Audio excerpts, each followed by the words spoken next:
Hello and welcome to a new episode from Mac the Tech. If you're new here, please consider subscribing, hit the like button, share the episode with everyone, and please give it the bell icon to receive notification whenever I post anything new on this channel. Today's episode is about XLOOKUP.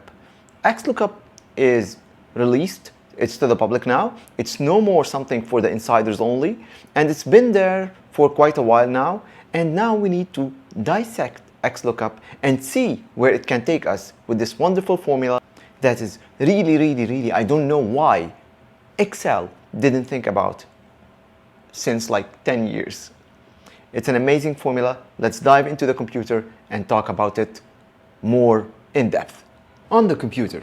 And to explain the situation, previously we had VLOOKUP and HLOOKUP. VLOOKUP is primitive one because you always have to fix the axis, which is before all your data, and then you have to count to find the data. So for example, if I want to show you just the VLOOKUP to understand what I'm speaking about, if we have Andy North and we write equal VLOOKUP, and to find it you have to select the lookup value, then you have to select the array, and always you have to be at the beginning of the data has to be at the beginning, the lookup value, it has to be at the beginning, and then you count the columns 1 and 2.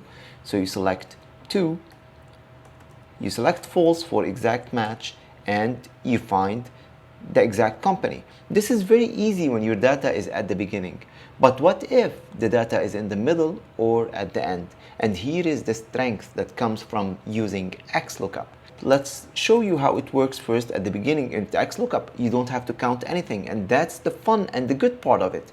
No counting whatsoever is required. All I have to do, select the lookup value, select the array that I want to show, and select the result array. That's it. The result array might be here or might be even after 3,000 columns. Nobody cares.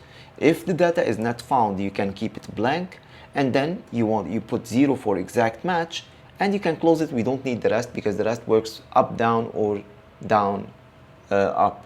So it's only a matter of sorting of how you want to search the data. And see, you can also immediately use the same way, even though the text is bigger, but there is no counting required. Imagine you have a data of like 60 or 70 columns. Then how much counting you should do? This is why XLOOKUP is strong. Now consider it the opposite way. What if I have now to look at it in a second example where I need to find, for example, this company name and this position. Who is the marketing manager in this company? All I have to do is put XLOOKUP, and notice that I have two conditions, so I can use the AND or the concatenate option. So I select this one, I use the AND and this one. But here's the fun part. All I have to do is select them as per the order. Be careful. You have to select as per the order. Don't forget, the order is very important. So you go, select this one, also and select this one. And then if what is the value, the return array, this one is the return array. And you put blank if it's not found. Also, you want an exact match, close, you don't worry about sorting or whatever. Steven Doro, this is the marketing manager. Say if I want to find the accountant, all I have to do is copy the accountant, put it over there, and Robert Zaire. It is there. It's very easy. I don't worry about anything. An advanced trick about XLOOKUP also that I want to show it to you, you can find using matrix. So basically I want to find if the data is D and A, what is it? If the data is, let's say, B and A, what is it? So it's B and A, it should be rabbit. If B and B, it should be rabbit. If B and C, it should be turtle. So if I put C here, you see it's turtle. So how do you make this function? Well, all you have to do is use the XLOOKUP function. And the XLOOKUP function can be used as a matrix. It's very easy, and the nice thing about it, you don't need the index and match, which were like you have to write a formula that is a lengthy one. By the way, I have an episode, it's in Arabic, but it's good to see if you want or if you're interested. It's about XLOOKUP and index and match, when XLOOKUP was only for the insiders. Now it's for public. So what to do? So first, thing, you have to search for this one. And you're searching for this one in simple terms at this stage. Now you can also lock the data if you want at this point. Now you can put another return array, because the return array is actually a matrix that's coming from both. So you put another XLOOKUP, which is an embedded XLOOKUP inside, and you want to search for C. And where do you want to search for it?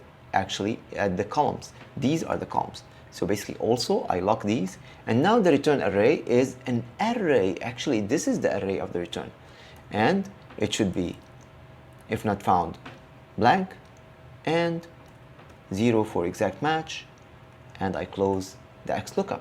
And you can see it's very easy, very simple. I found this data that contains this item here and wherever it is in this return array, which is amazing and very, very strong in terms of matrix find. So again, let me show it to you and explain to you. What am I searching for is basically I want to find the B and where's the location of it. And I want to look at this parameter, and then the second parameter that I want to look at it is the C and where they match together. This is how I built the matrix for the XLOOKUP. Please try this and see where it will take you. It's an amazing way to use and utilize the XLOOKUP. Now, where do I use these the most? I use these the most when I have like something that I want to look in terms of matrix, sometimes for banks, sometimes for evaluation of frequency that's happening in a company, something like that. That's it in terms of XLOOKUP and in terms of what I think about XLOOKUP in terms of usability. I gave you two examples and it's very simple and very straightforward. I tried to make it as much as I can and as much as possible as simple as it can. I hope that you benefited from this video and you liked what you saw. That's it for today. I really appreciate if you consider subscribing to the channel. Give it a thumb up if you like the video, and share it among all your friends and your buddies that you want to share with. That's it for now. Adios.